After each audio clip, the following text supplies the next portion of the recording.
is Monica Woolridge. I'm an integrative nutrition health coach. And this talk and conversation about hormones and menopause is brought to you by the Ultimate Body Reset. Now, those of you who don't know who that is or what that is, the Ultimate Body Reset is a collaboration between myself, who looks after the nutritional side of the program, and Janine van Wyk, who is a personal trainer of 17 years. Now, we've developed this program specifically for women 40 years and older. Both Janine and myself are in our 40s, and what we realize is that as you age, your nutrition and your fitness needs change, right? It's different to when you were in your 20s, when you were in your 30s, and that is the reason why we developed the program. It's a fantastic 6 weeks program that focuses on fitness, nutrition, and that all important mindset aspect for women 40 years and older. So that's who we are. But more importantly, I'm going to introduce you to Dr. Chantell Groenewald. We are so fortunate to have her with us today. So thank you so much. I am going to tell you a little bit about her. Now, Dr. Chantell is a mother, a wife, a daughter, a sister, and a friend. But most of all, she's a healer. She's passionate about female health. Before completing a master's in homeopathy at the University of Johannesburg in 2012. She studied BSc microbiology at the University of Bloemfontein. She has been in private practice since 2012, where she has honed her passion for female health with a special interest in chronic female inflammatory diseases, mental health, weight management, and infertility.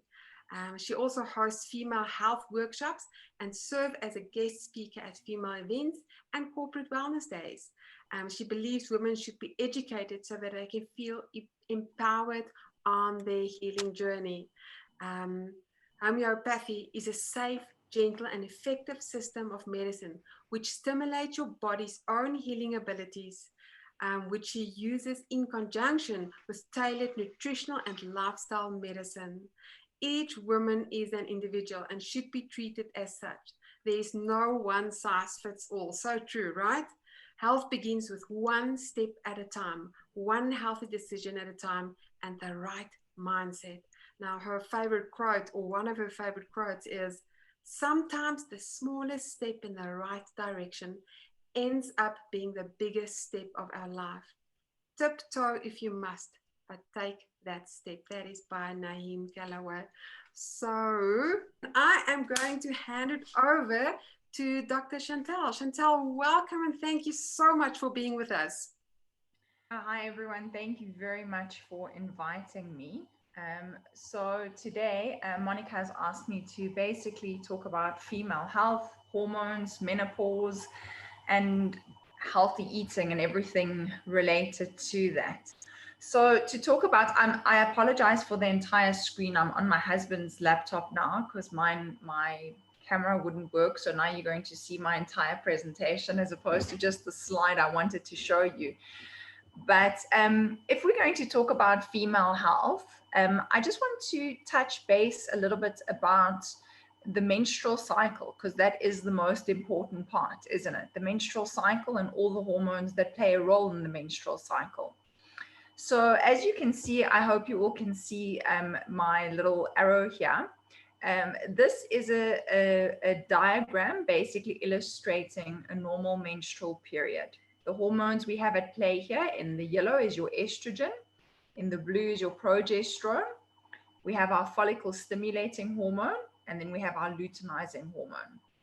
So very few women know exactly how this works, and I always find it so important to explain to women what exactly is going on here. So you'll see we've got 3 phases. We have the first phase, which is the follicular phase, the ovulation, where we actually get the release of the ripe egg ready for fertilization, and then we have the luteal phase.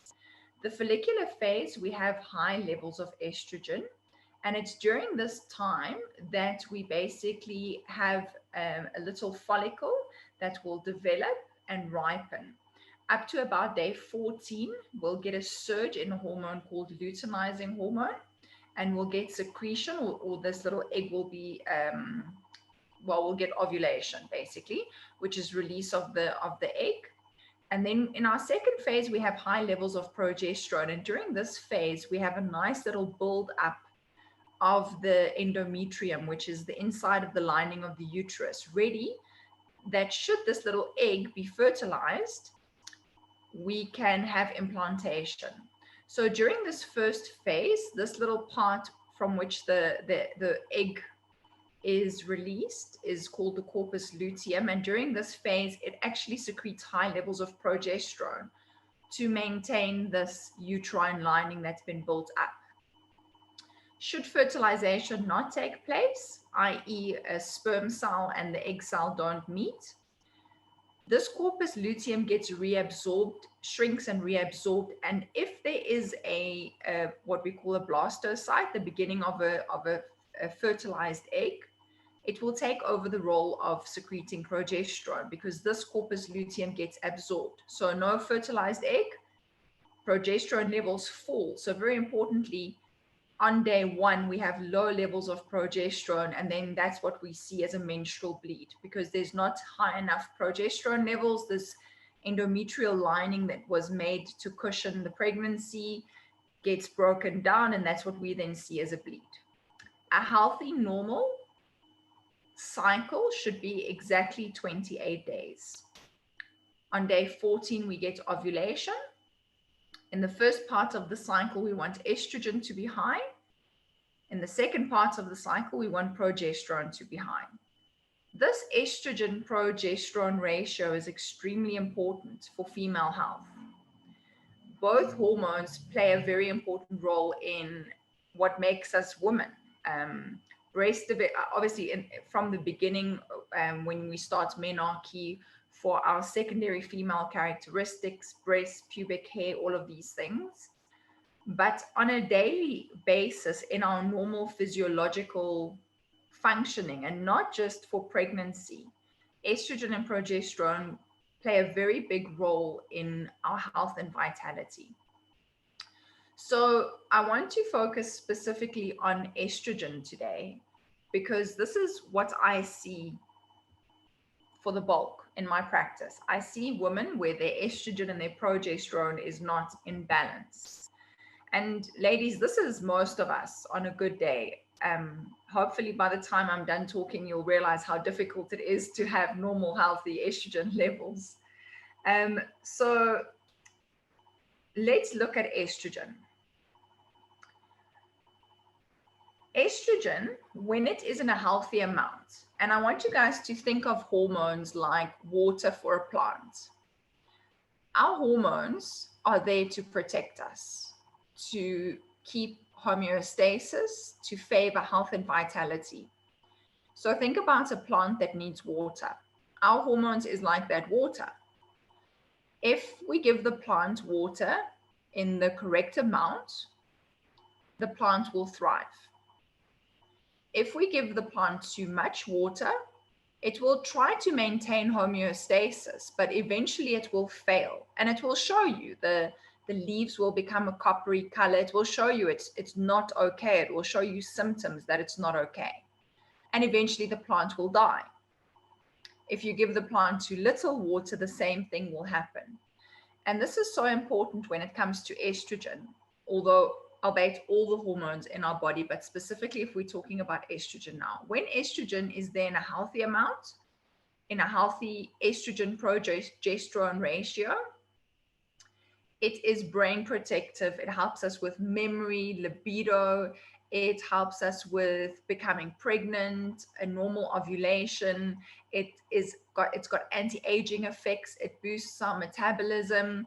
It helps us sleep at night. It helps with cholesterol production and regulation. It's cardioprotective. Estrogen is our friend. However, very few women have a healthy ratio of estrogen to progesterone for various reasons. These reasons include things like making too much estrogen inside your body. So here's a little surprise. From the age of 35, most women enter the perimenopausal phase. When the eggs, because we are born with a specific amount of eggs, the numbers start dwindling, and as a response to try and keep our menstrual cycle active and favorable amounts of estrogen, we actually make too much estrogen. So from about 35, most women are already in an estrogen dominant. So that's just your age counting against you. All right. So just by becoming older, we are already in an estrogen dominance. So that would be one of the reasons for making too much estrogen, is just your age. Another reason for making too much estrogen is activation of estrogen receptors. This would be when we are either ingesting or absorbing chemical estrogens from our environment. And this is everywhere. It's in the plastic water bottle that you're drinking out of. It's the plastic containers we eat out of. It's the skin products we use. It's the beauty products that we use.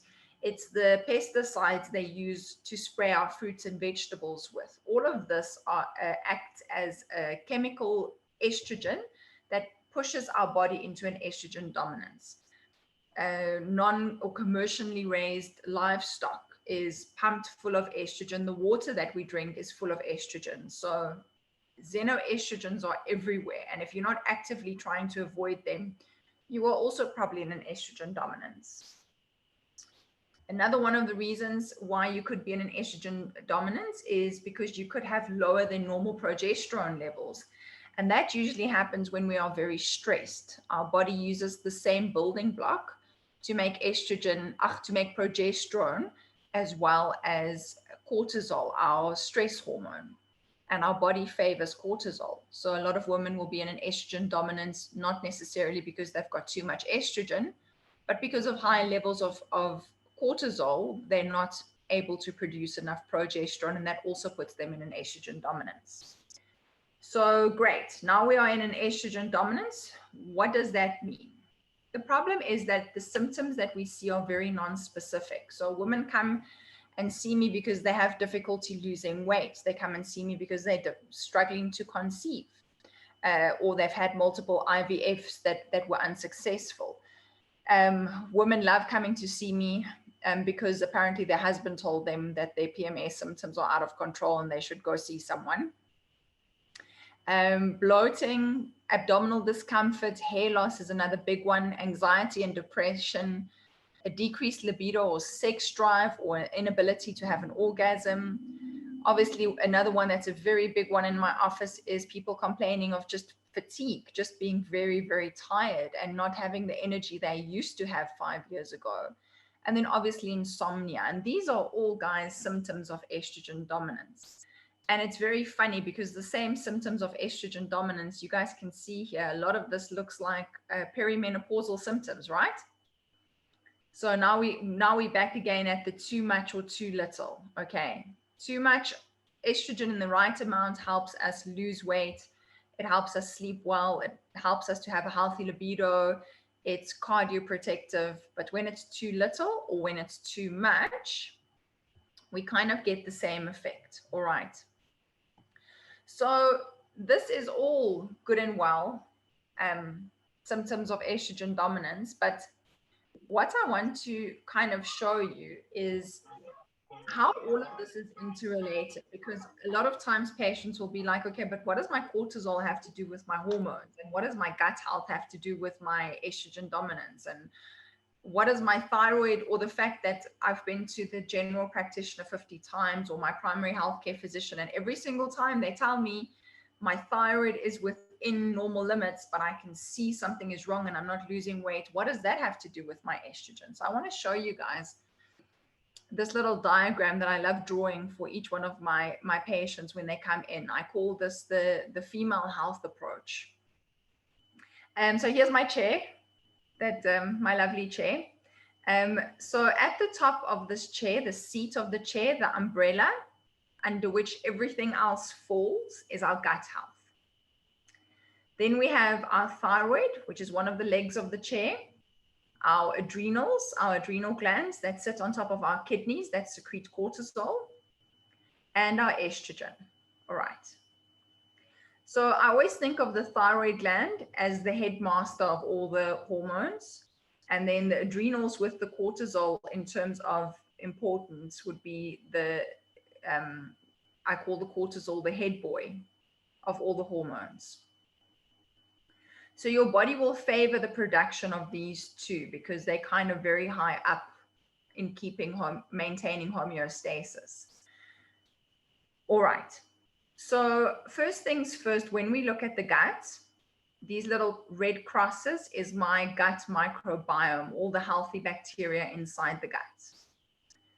The gut microbiome, just to give you guys an idea, everything that happens inside our body, all the hormones that we make, all the proteins we make, every single process inside the body has a recipe, and that recipe is inside the genetic material, inside the DNA, inside the nucleus of every single cell. In 2004, they completed the Human Genome Project, and they mapped out 22,000 genes that play a role in what makes us us, from body build, hair color, and as well as genetic predisposition to disease. Inside our gut, we've got billions of viruses, bacteria, fungi, and protozoa. It's collectively known as the gut microbiome. And when we speak about the bacteria alone, we talk about the gut microbiota. The genes expressed inside our gut is about 2.2 million. Compare that to our 22,000. So what I need you to understand is that if your gut is not healthy and your gut microbiome isn't healthy, you are not healthy. And that everything begins with the gut. Hippocrates said disease begins in the gut. This oak was an old bully out of the 1800s. That was already smart enough before we knew about leaky gut and gut microbiome and genetic expression. He made the connection that if your gut is not healthy, you will be sick. So this is why the gut sits there as the chair for everything else, or the umbrella under which everything else falls. The gut microbiome has many functions, including hormone production, conversion of things like tryptophan to serotonin, happy hormones. That's that gut-brain axis. Depression due to an unhealthy gut, or anxiety due to an unhealthy gut. One of its functions, this gut microbiome, is to protect the gut lining. So that's this double line that I've drawn here.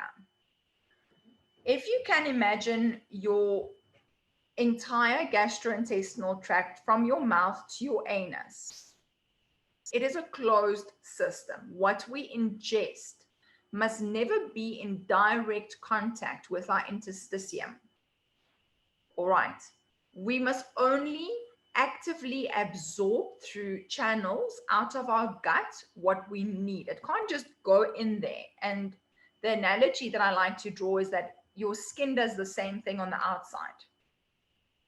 Just like your gut lining protects you on the inside from the environment, so does your skin protect you on the outside from the environment. So if I should make a cut on my skin, take a sandwich, rub that sandwich into that cut, it's going to become infected. It's going to become inflamed. And eventually, it's going to spread systemically and make me really, really ill. It can even cause death. For the same reason, our gut lining is a closed tube from our mouth to our anus. And nothing that we ingest should just be able to freely pass into our system. So we have something called tight junctions in the cells in our mucosal lining to make sure that we don't have leakage of whatever we ingest. The job of some of this bacteria in our gut is to protect those tight junctions. Think of them like police gates. Okay, so now I want to show you how everything is interrelated. Just think of our modern diet and lifestyle: stress, stressful living, and higher than normal levels of cortisol. Some research studies show that just by driving on the highway is an abnormal event for us as humans and causes a stress response. Because we're not meant to drive at 120 kilometers per hour, we are meant to walk. So higher than normal stress levels can be anything. Your boss, having children, being stressed at work, having had a traumatic life event. Acute stress, acute secretion of cortisol, again, enough water is a good thing. But when we have chronic low levels of cortisol, as we do in our modern life, too much water, too much of a hormone, it does the opposite. So cortisol is naturally an anti-inflammatory hormone. When we have chronic levels of stress, it travels along our vagus nerve, which connects our brain to our gut, and it literally zaps the healthy bacteria inside your gut. It kills off the healthy bacteria inside your gut. When we kill off the healthy bacteria inside our gut, there's not a lot more to protect these tight junctions. And what happens is the bad bacteria gets overgrown and we destroy this gut integrity. And now we have a leaky gut. So just like if we should have made a cut in our skin, what's going to happen when what we eat and what we ingest is just allowed to freely travel across this gut barrier? It's going to cause leaky gut and systemic inflammation. The role of cortisol is that it is an anti-inflammatory hormone. So as soon as there is chronic low levels of inflammation, what will our body do in response? It will start secreting cortisol.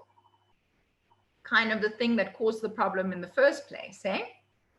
Chronic low levels of cortisol, in turn, will increase insulin resistance, because that is what cortisol does. It's a fight and flight hormone. So it definitely doesn't want you to go and store the cortisol, the glucose that you ingested.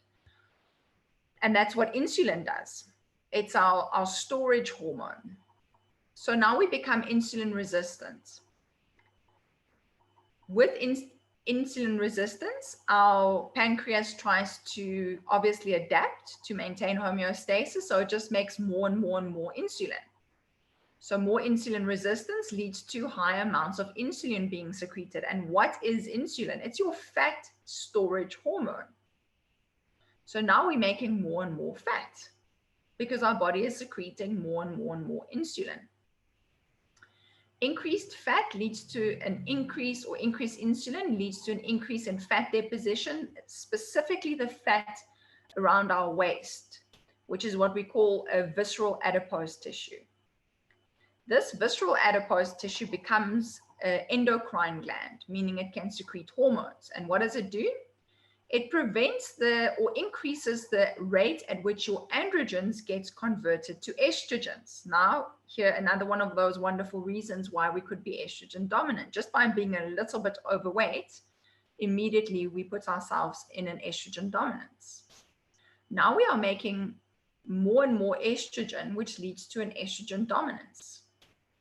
If you can follow me down, estrogen, or too much estrogen, while it was protective and boosted our metabolism when it was in the right amount, too much causes two things. Number one, it further causes an increase in insulin resistance.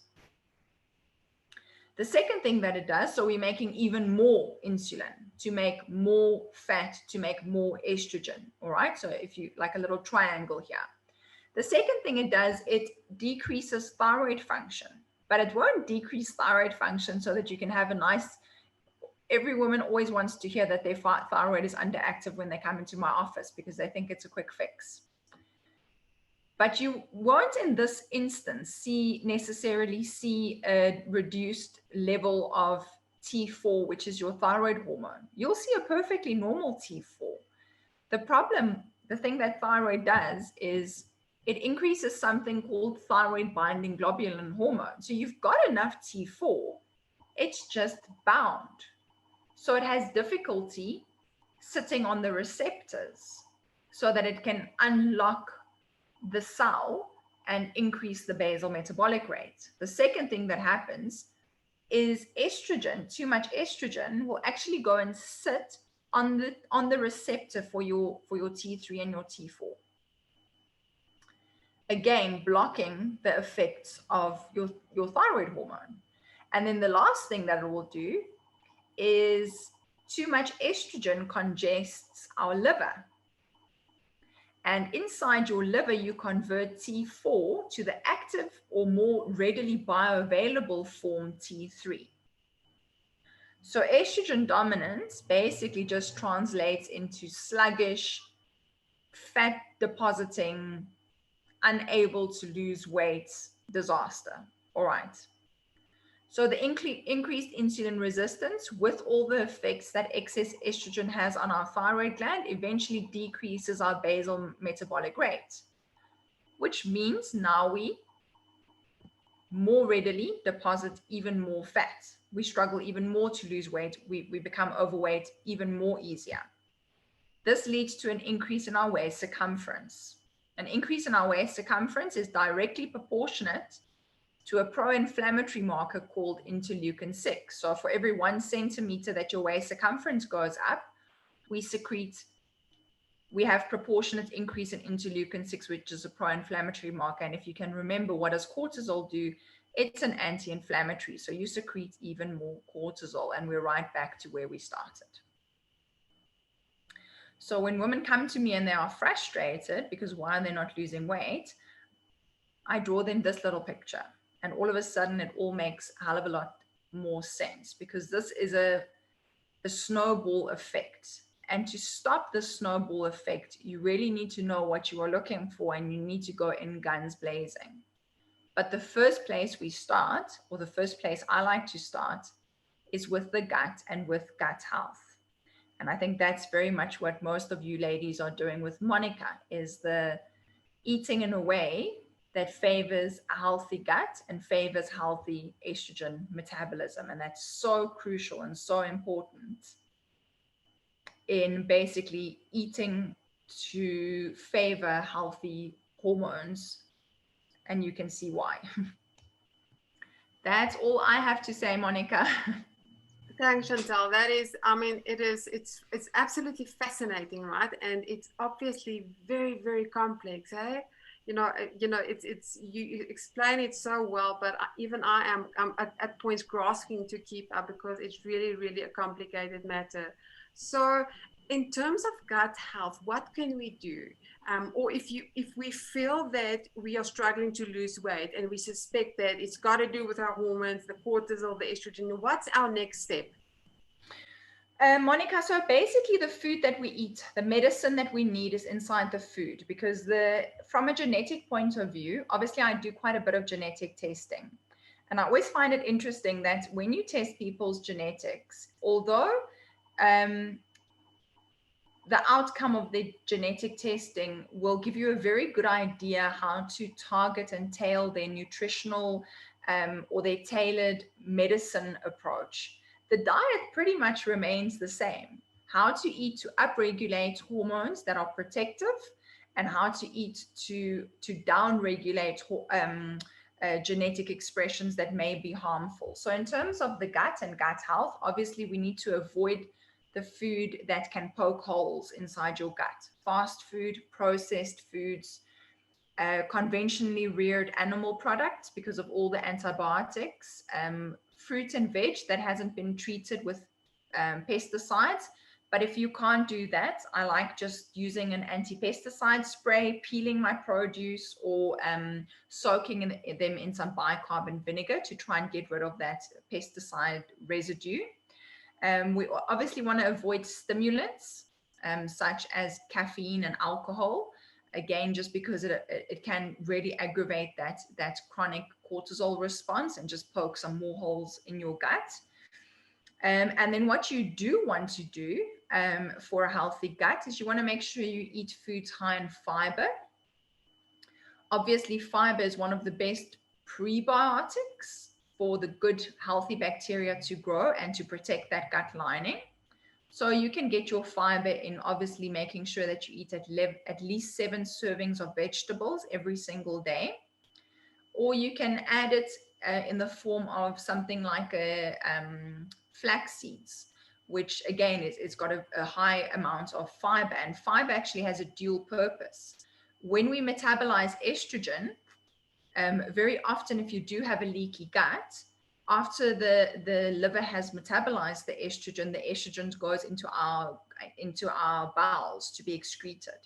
And if there's not enough fiber, there's nothing that can bind the estrogen, and then it just gets reabsorbed, adding to that estrogen dominance. So fiber is really, really important and is severely lacking in people's modern diets. Also, what you want to do is you want to make sure that you're eating enough cruciferous vegetables and allium vegetables, which is full of sulforaphane, which is a potent phase 2 detoxifier of the liver, which helps metabolize excess estrogen. Another thing that you want to do is to make sure that you include the color spectrum to upregulate your antioxidant genetic expression. Again, to prevent, especially if you've got too much estrogen, obviously your female-related cancers. And then things like foods high in methylated B vitamins, because again, that assists with your methylation process, your methylation of your estrogen, to assist in making sure that you get rid of that excess estrogen. So actually, what we eat can play such a wonderful role in balancing our hormones. The one question I also have, and I think a lot of people have, is like, the moment someone mentions fiber, a lot of people automatically thinks, okay, I need to go the whole grain roots and grains and all those types of things. But I mean, I think you and I had the discussions. It's not the truth. You get plenty of good fibers in vegetables. I always tell my patients, if it was made in a plant, don't eat it. If it is a plant, eat it. So this is the problem with most of the grains. And for most people that's got an inflamed gut, and this is not everyone, but for a lot of people struggling with leaky gut and inflamed gut, autoimmune disease, those types of things, most of the grains out there, even if it's not gluten, because we obviously all know gluten feeds the wrong type of bacteria, so we avoid it in totality. But a lot of the other grains, maize meal, rice, quinoa, all of these things, they call them grains that cross-react with gluten.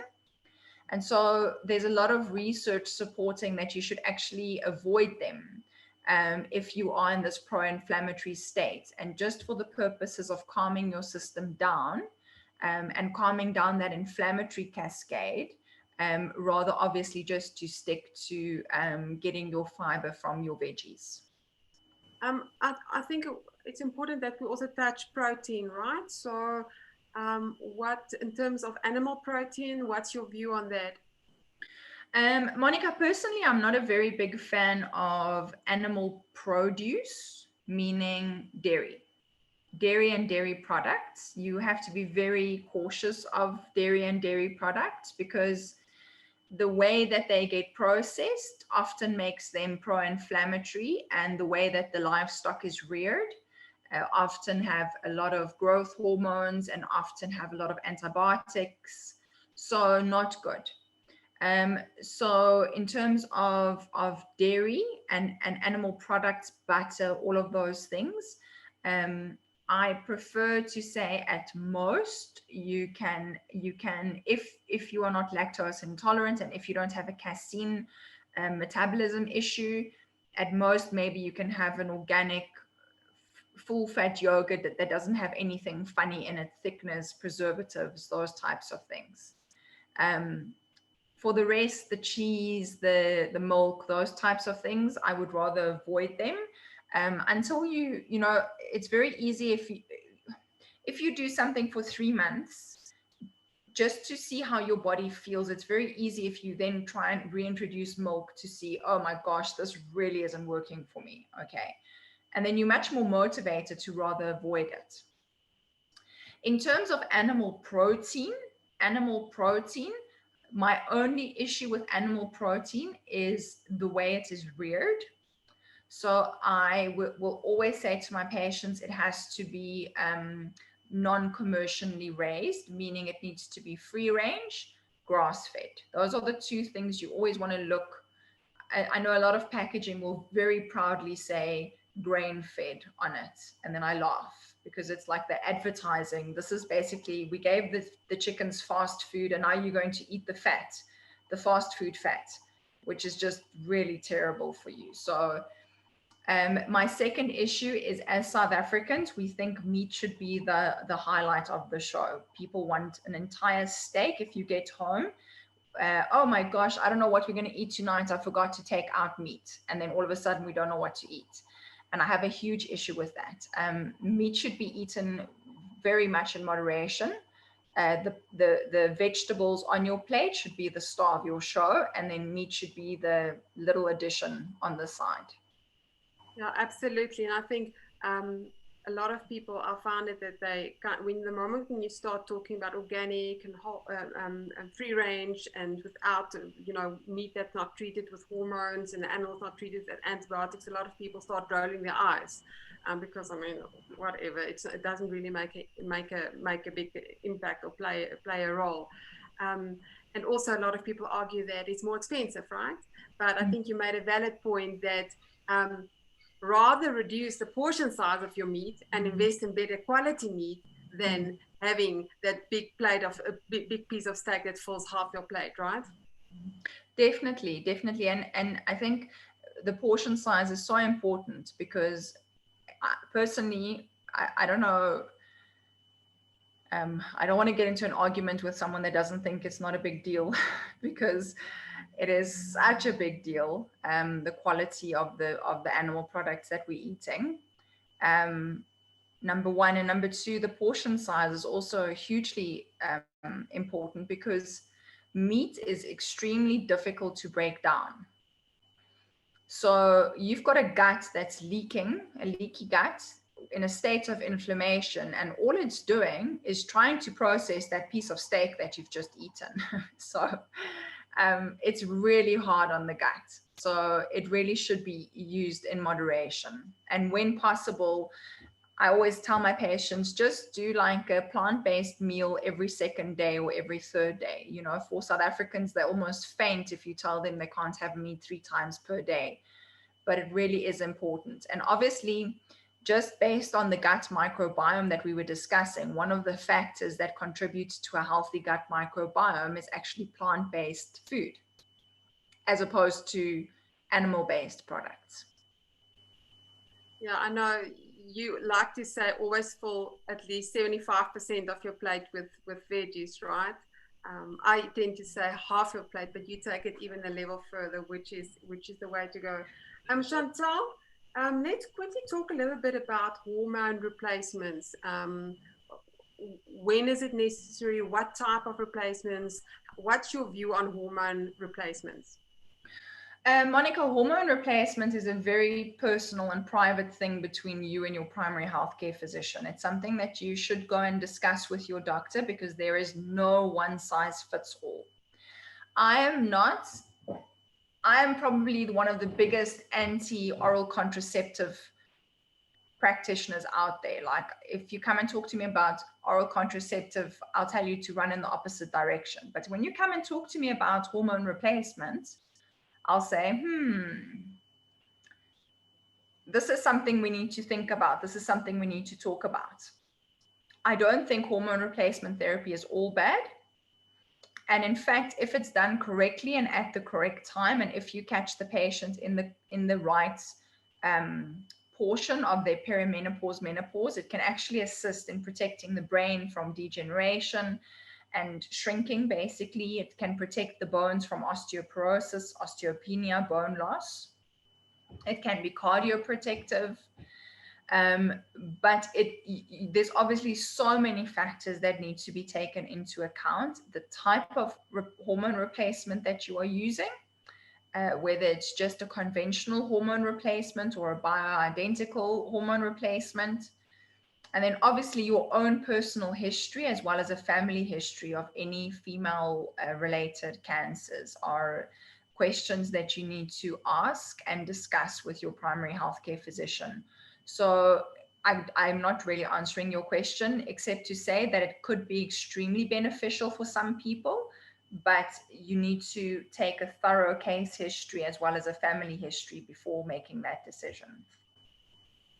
No, I mean that makes perfect sense. It's clear that it's not simple, right? It's a complex matter, and I think it's important to have almost a functional medicine approach to this, right? We look at your the full body, the whole body as a whole, your family history, etc., and then find a practitioner like yourself to walk a journey with. I get it. It is difficult to just have a general conversation on this because we're all so different. Um, what type of natural, we spoke about food, we spoke about meat, and what type of supplements can we look at when it comes to gut health? Maybe what can we do about a leaky gut? How do we address that? Okay, so there's actually a lot that you can do. There is some research that suggests that periods of intermittent fasting is really good for the gut. Again, obviously, you need to take your own history and your own health um, conditions, any medications that you're taking into account, and discuss it with your healthcare practitioner first, because it's not for everyone. But there is some research, well, there's actually a lot of research that says that intermittent fasting, if you are someone that can do it or is medically able to do it, is a wonderful way just to take a bit of the pressure off the gut. We shouldn't be eating the way that we are eating 24/7. And this is an ancestral thing, hey? Where our ancestors and people will, like, my favorite comeback for this is, but the like evolution. But if you look at the amount of time in which we have made leaps and bounds. Evolution takes millions of years, and all of a sudden we are in cars, eating meat, eating 3 times per day, high stress, high cortisol levels. So I don't think we've had enough time for evolution to catch up to us. So just from an ancestral point of view, maybe just doing intermittent fasting, practicing some intermittent fasting to ease the pressure off, because the whole time when we are eating, we are forcing the gut to metabolize, so it doesn't have time to heal the gut and the gut lining. The second thing is a broad spectrum pre and probiotic. So a prebiotic would be something like flax seeds that we spoke about, or a high fiber diet if you are medically able to have a high fiber diet. And then in terms of the probiotics are extremely expensive. So personally, what I use is a kefir. I buy a water kefir, because I'm not making my own. But a water kefir, if it's made by the correct people, because they usually use sugar, so you want to make sure it's diabetic friendly. So that depends on the pH of the water, the kefir water. Another thing that you can do is to make your own sauerkraut, which is super easy to do. And just to have like 2 or 3 tablespoons sauerkraut with your meals in the evening, because that's like a really nice, very simple, very inexpensive way to make sure that you're starting to recolonize with the healthy bacteria. So we had a very specific question from one of the ladies in our audience that said that how do you rebalance your hormones after chemo and radiation? So, I mean, I know it's a big question, but in terms of, I mean, obviously there's a lot that we've learned today and a lot that you can do in terms of the food choices, etc. But what else? Is there anything else you can do if that is, something you have to deal with? Do you know what, Monica? Yeah, obviously it would really depend on where she is in her recovery process. So this should be something that she's, communicating with her. Obviously, she'll obviously have an oncologist, but maybe she'll have a functional medicine doctor as well, that can help her in this and assist her in this. I'm going to speak very broadly now, because obviously I don't know this patient's history, but for patients, obviously I have patients who has had breast cancer who come and see me, and my approach in terms of kind of trying to prevent them getting cancer again is to make sure that we look at the factors, the genetic factors that play a role in the development of female related cancers in the first place. So one of these factors would be the metabolism of estrogen. A hormone is produced, then it needs to be used, then it needs to be broken down and excreted. And it's in that breaking down and excreting phase. So there's two genes there that play a big role, and that would be your liver. So your phase 1 and your phase 2 detoxification, your GSTs and your CYPs, they play an important role in detoxifying estrogen. And when they don't work correctly, you get basically estrogen bits and pieces that are really we call it estrogen metabolites that are very harmful and can lead to cancer. So now we're back to the diet and the cruciferous vegetables, eating 5 to 7 servings of vegetables every single day. I wouldn't, for my patients, I would recommend specific supplementations. But again, this is a very personal thing and depends on the patient. But in terms of diet, definitely cruciferous vegetables for the phase 1 and phase 2 detoxification of the liver. Another gene that comes up in these female cancers is the COMT gene. So the COMT gene, again, should be breaking down excess estrogen. A funny thing with the COMT gene is a lot of people, anxiety is obviously a huge issue. We read it was one of the side effects of too much estrogen is anxiety. So that would be the COMT gene. The COMT gene's function is to break down estrogen and dopamine. So when it's totally saturated, trying to break down all this excess estrogen,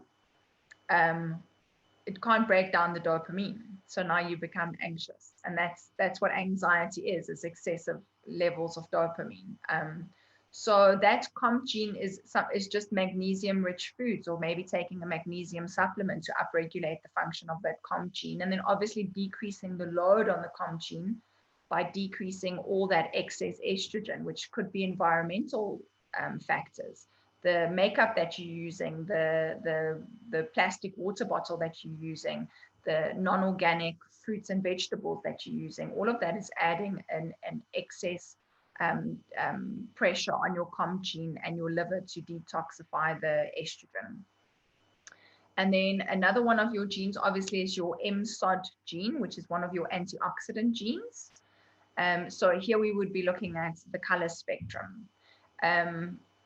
The most important thing, I think, with any female-related cancers is you don't want to go into an estrogen dominance. So it's basically everything we've been discussing up to now is to basically make sure that you are favoring healthy pathways for estrogen metabolism and that you decrease the load of how much estrogen you are ingesting in the form of the animal products, the dairy products, the makeup, the water that we're drinking, maybe making sure it's gone through a proper filtering system, etc. Okay, I know it's again a very broad answer, but obviously every patient's case needs to be considered before we make recommendations on supplementations. Yeah, absolutely. In terms of, I wanted to raise this, but then you raised it again. At the beginning of the session, you did speak about beauty products, cleaning products, shampoos, toothpaste, what you put in your skin, on your hair dyes, all those types of things.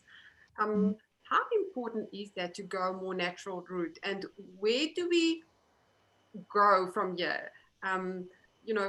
Do we buy all our, how do we just, change? It's so easy to go to Clicks, to go to this chem, you buy your Nivea, you buy your normal shampoo, you use all these products. Is it really that important? Is it really that bad? And what do we need to do?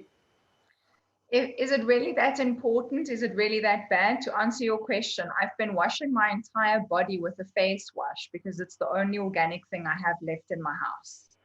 Because it's not easy doing it like this, because you can't just pop into Clicks or to Dis-Chem to get your product. So I've been out of product, body wash product, like literally for about a month. And because I have to order it online, I still haven't done it. So all I'm left with is like a small little tube of organic face wash that I'm now washing my entire body with, and my kids, my 2 girls. So no, it is extremely important. It is crucial. What you put on your body is just as important as what you put in your body. Your skin protects you I mean, your skin is the largest organ, and now you're applying stuff that it's readily absorbing. All right. That's what your skin does, is it absorbs everything you put on it. So the way that you become, I always tease my patients and tell them it really takes a long time to become as anal retentive as what I am, because I wasn't always like this. I'm now at the point that I even use an organic toothpaste because normal toothpaste contains gluten. So the way that you start is you start with one thing at a time. So I have an entire list of beauty houses that I use. And I don't mind name dropping, but it's people like Osterbel's, she's got lovely shea butter, Oh Gorgeous, Yorba has got a lot of nice things, Pure Beginnings, all of these. There's really a lot out there, and I really don't think they're more expensive. They may be more expensive in terms of a body wash than your Clicks. Oh, so whatever brand from Clicks. But a lot of these places usually will have sales, and that's usually what I do is we're a group of friends that are quite hectic about what we apply to our bodies. So when there's a sale on, then I'm paying exactly what you're paying for your Clicks brand, for my organic brand. So to answer your question, yes, it's extremely important, because that's where most of your xenoestrogens come from, or a big part of it. And then the second part, how do you start converting? You do it one product at a time. So when your toothpaste is finished, you go buy an organic toothpaste and you use the rest of what you're using, the not so good stuff, you finish it. Because none of your stuff is going to finish immediately. And no one has like 3,000 Rand lying around to go replace your mascara, your base, your lipstick, your shampoo, your conditioner. No one has that money lying around. So when your shampoo is finished, you look for an organic alternative. When you are inside, what's this place? Wellness Warehouse. My mum teases me and says that I spend my children's tuition in there. But when you're in Wellness Warehouse, then there's always the sale table. And I'll always just cook and watch what's on there, So often they'll have a shampoo and a conditioner, and it's 70% off. And again, now I'm paying what you're paying for your Clicks or your commercial brand. All right. So you replace it when you can, when you get a sale or when you get an opportunity, or you replace it as your products finished one by one, because replacing them one by one doesn't cost a lot of money. Absolutely. I'm so thrilled that you spoke about all these things, because it's something that I personally also do. And you honestly do get people, I get it so often, people that almost behind your back, they'll roll their eyes when they know how sensitive or how serious you are about these things. But it's so nice to hear it from you, because, a lot of times, when we say it, people won't necessarily believe it, and they do the whole big eye roll. So Chantell, thank you so much. I don't know if we have any. I don't see any questions from the audience. But I think that the takeaway from this session is it kind of all starts in the gut, right? And if you add, all those toxins and hormones to it, and you combine that with stress, and that is where the problem starts, right? I think it is so important the way you explain the big role that stress plays. Hey, it's more than just the food we eat. It's just so much more than just the food we eat. But it's not only stress; it's the food we eat, but also what we put on our bodies. That's important. Monica, sorry, the one thing that I didn't touch on that I always stress with my patients a lot is stress. So I'm not trying to give cortisol a bad rep here, and I'm not trying to give stress a bad rep. What I always tell my patients is stress is a really, really, really good thing. Stress makes you get off your bum and sit in front of your books and study for your exam. No one that ever did anything great didn't do it without stress. So stress is really good. Stress becomes bad when we can't switch it off. So remember that first little leg of my picture of my chair that I drew, it was the cortisol affecting the gut. That's also extremely crucial in gut health. We need to learn to switch that off. And it's really, really simple, actually. So I don't want you guys to go home and go, oh my word, I'm so buggered because I stress so much. Stress is killing me. Because it's really not true. It's only killing you if you don't know how to switch it off. And some recommended reading that I could maybe suggest to you guys is, I love Richard Sutton. He's got a book called The Stress Code, where he basically just goes through all the techniques. But I'm going to tell you the 5 techniques that I tell my patients. Number 1 is every single day to do your breathing exercises. So it doesn't matter which breathing exercises you like doing. Breathing exercises stops the HPA, the hypothalamic pituitary adrenal axis cortisol secretion, and secretes oxytocin, which makes us happy. So you can do the yogi breath, where you do the 10 in, hold for 10, out 10, hold for 10, and then switch sides. Or you can do the regulated breathing for 3 minutes. Whatever you do, just do it multiple times per day. My kids know when I'm sitting in the car with my one finger on my nostril, I'm breathing, not to talk to mommy's breathing. And immediately you will feel it calms you down and calms that stress reaction down. The second thing is meditation. And I don't care what form you take. If you are very religious and you would like to do that in the form of prayer, I don't care. If you are more into the spiritual Buddha side, then you do that. But if you don't have 20 minutes to meditate every single day, you should be meditating for 40 minutes. That's what one of the big masters said about meditation. And just the research that's done on the difference in someone with a brain that had a lot of stress that meditated versus someone with the brain with a lot of stress that didn't meditate. It's almost half the size at 40. I'm over exaggerating now, but it really makes a very big difference in the cognitive decline of chronic stress. Another thing that you could try, and again, this might not be for everyone from a medical point of view, is but cold water or a cold shower, to switch off your shower and just have that cold water run over you for a few seconds. That's why when we are very stressed, we run into the bathrooms and we fill the sink with water and we splash our faces with the cold water, and immediately it calms us down. That's an oxytocin release. Exercise, I prefer swimming, because swimming is the drowning reflex that secretes oxytocin. It's the rhythmical breathing as you're doing your strokes, and it's the cold water. And then massage. So no matter which form you want to do it, but that should be once a week. You should go for a massage. Your husband can massage you. You can do a foot rub. You can do reflexology. You can do acupuncture. But that's a huge, and this is things that's a huge oxytocin release. And that's something that we all should be doing, except for the massage. The rest we should be doing on a daily basis to make sure that we're combating stress. We should actively be switching off that stress every single day of our life. Okay, great. Those are amazing tools to use. There's quickly one question that popped up. Irregular periods, if we go back to that, there's a lady who has periods twice a month. How do we address this? How do we stop that? That sounds like what your signs of estrogen dominance is irregular periods or too frequent periods. So the way one should be, way that you could start to approach that is to focus on the phase 1 and phase 2 detoxification of the liver, and also focus on those methylation pathways. So again, this has got to do with most likely an estrogen dominance. Obviously, you would have to confirm it with a clinical examination and a history. But one of the causes of frequent periods could be that estrogen dominance spike as we're getting a little bit older, as we're reaching perimenopause. So as we get older and older, our periods become more and more frequent, and until it gets to a point where we have them very frequently. But obviously there are medical conditions that can also cause this, for example, endometriosis. And then obviously a few other things that I'm not going to go into detail again.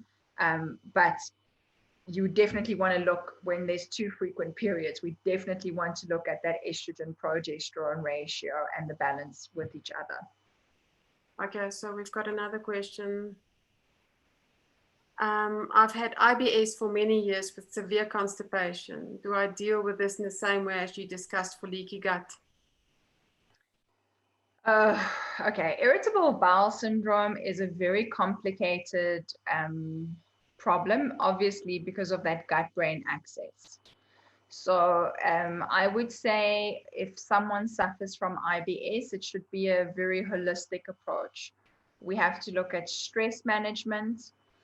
We have to look at obviously the entire gut microbiome. So you would really need to go through the patient's entire um, um, diet and lifestyle to see what the patient is doing wrong and what the patient is doing right. But to answer the question very quickly, yes, what we discussed today would be a really great way to start. Is just getting enough fiber, getting enough vegetables, controlling your stress levels, doing breathing exercises, doing meditation.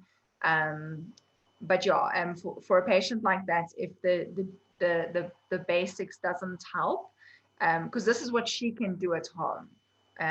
But I would recommend that she maybe, whatever functional medicine specialist is closest to her, it would be nice to go and see someone to see if they can maybe assist with some targeted nutritional or supplementations for her. But what we discussed now would be a great start.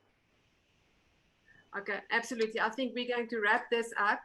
Chantell, how can we get hold of you? I know, I think you mentioned that you guys are allowed to do online consultations now, which is kind of cool. I guess if you're not in the Gauteng area, how can people get hold of you? I think the easiest way is for anyone who is on Instagram. I am the female health homeopath on Instagram, and on Facebook, I'm just Dr. Chantell Groenewald. That would be the two easiest ways to follow me if they would want to. Okay, awesome. Let's just see if I don't think there are any more questions. Thank you so much, Chantell. Much appreciated. Very welcome. Thank you so much. Thank you so much for inviting me. It's a big pleasure. Everyone, thank you so much. Keep an eye on our Facebook page, the Ultimate Body Reset Facebook page. Janine did put it in the comments. We will be posting the details of Dr. Chantell also in there. And thank you so much for joining us. Hope to see you guys soon. Hope to see you on the Facebook page. Thank you, everyone. Thanks, Monica. Bye-bye.